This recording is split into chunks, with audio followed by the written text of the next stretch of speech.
of talk in this last week about impartiality, specifically the role of, in this case, our national broadcaster, to implement and impose impartiality among their staff, even those who work outside of news and current affairs. But as I've sifted through more of the coverage of what the media will soon be calling Linekergate, I've found myself more and more baffled.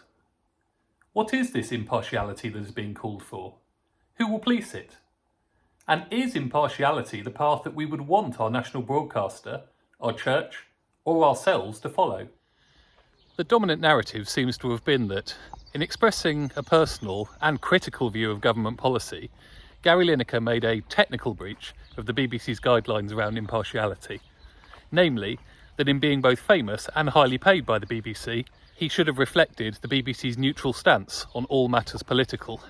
In short, his position was expected to have a greater influence on his actions than his conscience. This has given me pause for thought about impartiality in general, and its relationship with faith and the church. And the outcome of this consideration is that it really depends on what we mean by impartial, because the very word seems to have been hijacked and used in contradictory ways. Some at the BBC, some members of the government and the wider Conservative Party, and some aspects of the media have chosen to interpret impartiality to be a lack of criticism. That a national body like the BBC must remain neutral on all matters political, and that no one, even in a personal capacity, may express a view. I find this interpretation of impartiality very troubling because, as a historian and a person of faith, almost all of my study over the years has been, in one way or another, encouraging me, leading me towards making value judgments. Impartiality in this sense doesn't seem like an attractive option, rather a job half done, evidence weighed up but never concluded upon, the final chapter of our decision-making and conscience-defining process never finished. In the case of Gary Lineker, I believe it's absolutely possible for him to have been both impartial, in that the pros and cons of the issue had been given due attention, and yet firm in judgment. This is a man, after all, who has taken refugees into his home and has learnt of the experiences of war and homelessness and despair. Impartiality on a personal or societal level can imply a deep intransigence to ideas of justice, love, peace. How can we be impartial when we see images of war and famine and loss around the world?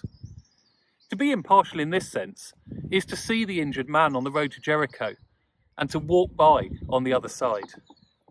We maintain our outward sense of cleanliness, and after all, it wasn't like we inflicted the man's wounds, but we also don't take any action when we see wrong. Unfortunately, the ability to express an opinion, certainly on matters politic, has become a more and more polarising experience over recent years. I call you a racist, you call me a snowflake. I say that you should be suspended, you say that I should be fired. The solution to this problem is not impartiality in so much as everyone just be nice to one another, but rather we have sometimes lost the ability to be partial gracefully. Graceful partiality is not acquiescence, but rather the steadfast sticking to a moral principle, sometimes in the face of great odds. The great movements of any age are rarely seen to fruition by being neutral. The abolitionists, the Chartists, the suffragettes, the civil rights marchers, all of these groups rejected notions of impartiality. All believed they were fighting for a greater good. The problem is, in an increasingly polarised political world, doesn't everybody? So how do we distinguish then between the times when impartiality is required and the times when we totally need to reject it? Well, let's consider another version of impartiality for a moment. God's offer to us is unqualified. That is to say, a no strings, nil caveat, all you can love kind of impartiality. God is not partial to denomination as much as we might like to think it, race, age, gender, orientation, or any other category that you could mention. The good news of Jesus' death on the cross is the most important message that has ever been given. That Jesus died and rose again for each and every one of us. This is good news. And the Methodist Church sums it up rather well with this maxim. All need to be saved.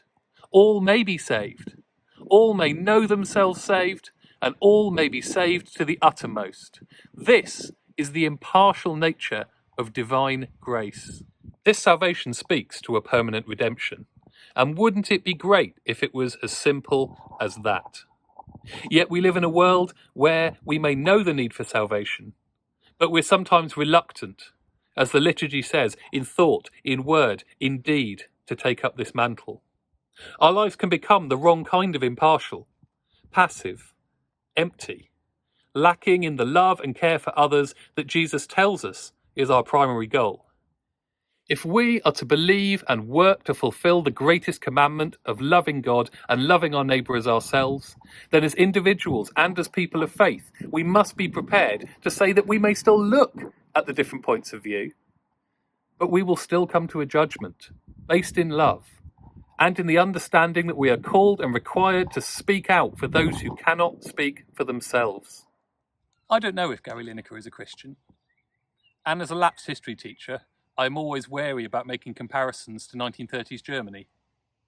But some of the most interesting responses to his initial tweet came from Germans, many reflecting that the language of our current government was indeed similar to the rhetoric used in the 1930s. I give Germans a lot of credit here, as teaching about the Nazi period and the Holocaust in Germany is both at a level and in a detail that surpasses many other countries in brevity and, ironically, impartiality. German education does not seek to take one side, but to say people must be educated about how these kinds of views can affect a country and its people. If Germans are saying that Lineker was on the money, I'm inclined to believe them. But even if not, what was the purpose of the tweet? Not to make money or gain followers. He has enough of both of those. If anything, it was a man looking at his conscience and saying, I'm not okay with this. When I posted my support to the views expressed by Gary Lineker, both on social media and in signing the JPIT response to the proposed migration bill, I did it to show solidarity with a man who didn't walk by on the other side, who wasn't prepared to be impartial for impartiality's sake. His tweet was an expression of love to people who will risk everything, even death, to achieve a better future. And in this season of Lent, doesn't that sound rather familiar? Thanks for listening today. If you like what you heard, you can follow more of our content by following Somerset Mendip Methodist Circuit on Facebook and on YouTube.